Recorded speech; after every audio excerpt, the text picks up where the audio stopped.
पाकिस्तान आज़ाद हो गया ब्रिटिश साम्राज्य से और भारतीय डोमिनेशन से आज़ादी हासिल कर ली। अस्सलाम वालेकुम। माहौलियात और हम और मौसमियाती तब्दीली के एक और प्रोग्राम के साथ आपकी खिदमत में हाजिर।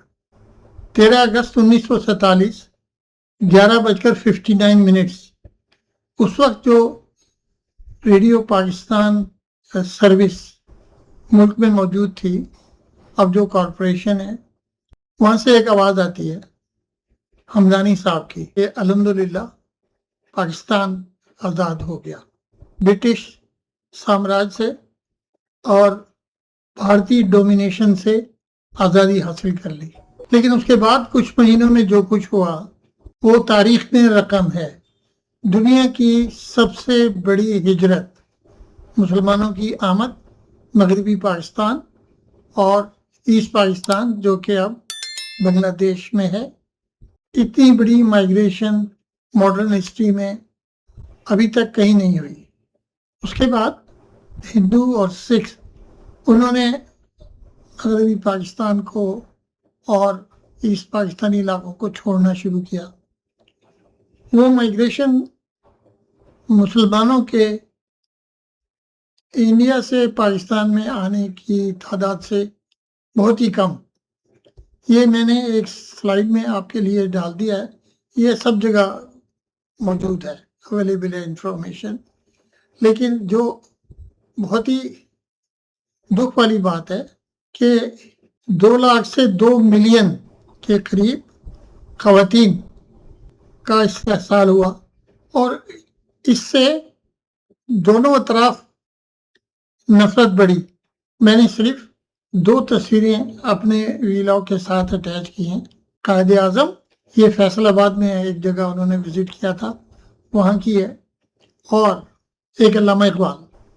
दोनों की तालीम को हमने न सिर्फ डिस्टॉर्ट किया है बल्कि मुकम्मल तौर पर भुला दिया है।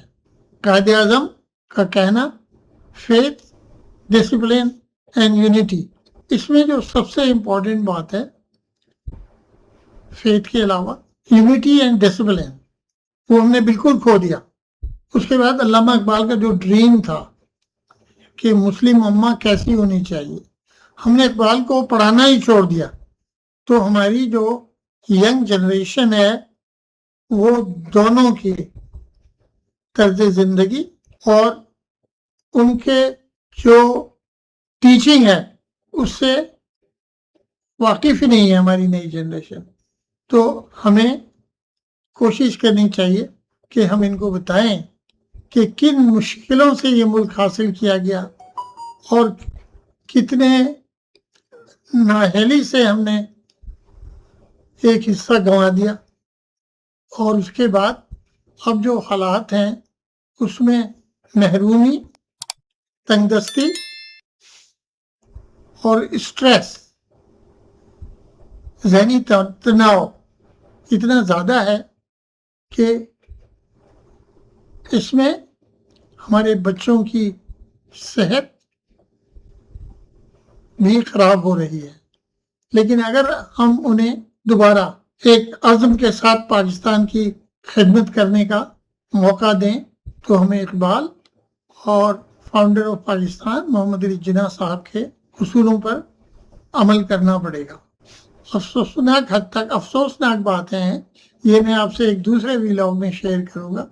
लेकिन बलूचिस्तान में 20,000 से 35,000 ग्रेजुएट्स हर साल उनकी जो लिमिटेड यूनिवर्सिटीज़ हैं उनसे निकलते हैं। लेकिन गेनफुल एम्प्लॉयमेंट यानी ऐसी एम्प्लॉयमेंट जो कि थोड़ी बहुत मुनासिब है, सिर्फ 2,000 लोगों को मिलती हैं।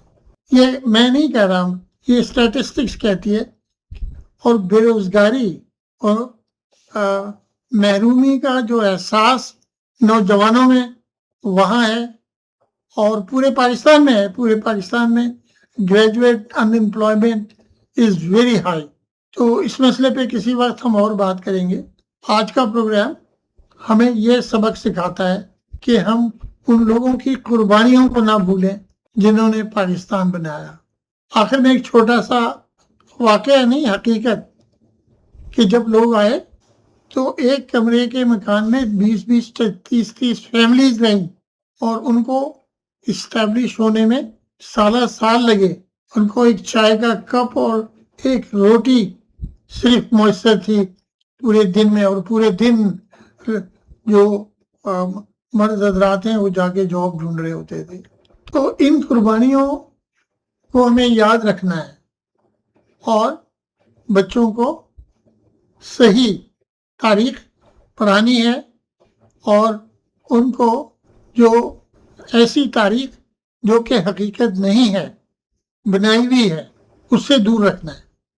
آپ سے درخواست ہے کہ پاکستان کے جس حصے میں اب ہم ہیں, حالانکہ یہ آدھے سے کم حصہ ہے ہمارے پورے پاکستان کا آبادی کے لحاظ سے, ہم اپنے اختلافات کو کم کریں, اندرونی اور بیرونی بھی, کیونکہ ہم یہ بھی بھول گئے کہ ہمارے حضور نے کیا فرمایا تھا اور قرآن کیا کہتا ہے کہ مسلمان بھائی ہیں اور ایک دوسرے کو قتل نہ کریں. اگر ڈفرینسز ہیں تو گفتگو شنید سے ان کو حل کریں. تھوڑا گفتگو زیادہ لمبی ہو گئی ہے, اسی لیے میں آپ کو اللہ حافظ کہتا ہوں.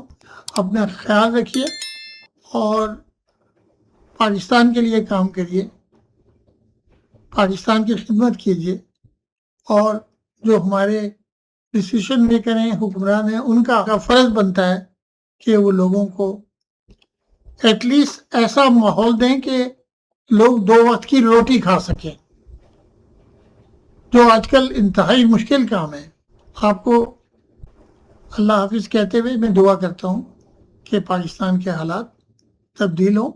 اللہ تعالیٰ سے دعا کریں اور رحم اور اللہ تعالیٰ کی رحمت کو مانگیں, روزانہ مانگیں, ہر نماز میں مانگیں, اٹھتے بیٹھتے مانگیں, تاکہ اللہ تعالیٰ اپنی رحمت ہم پر نازل کرے. اللہ حافظ. پاکستان زندہ باد.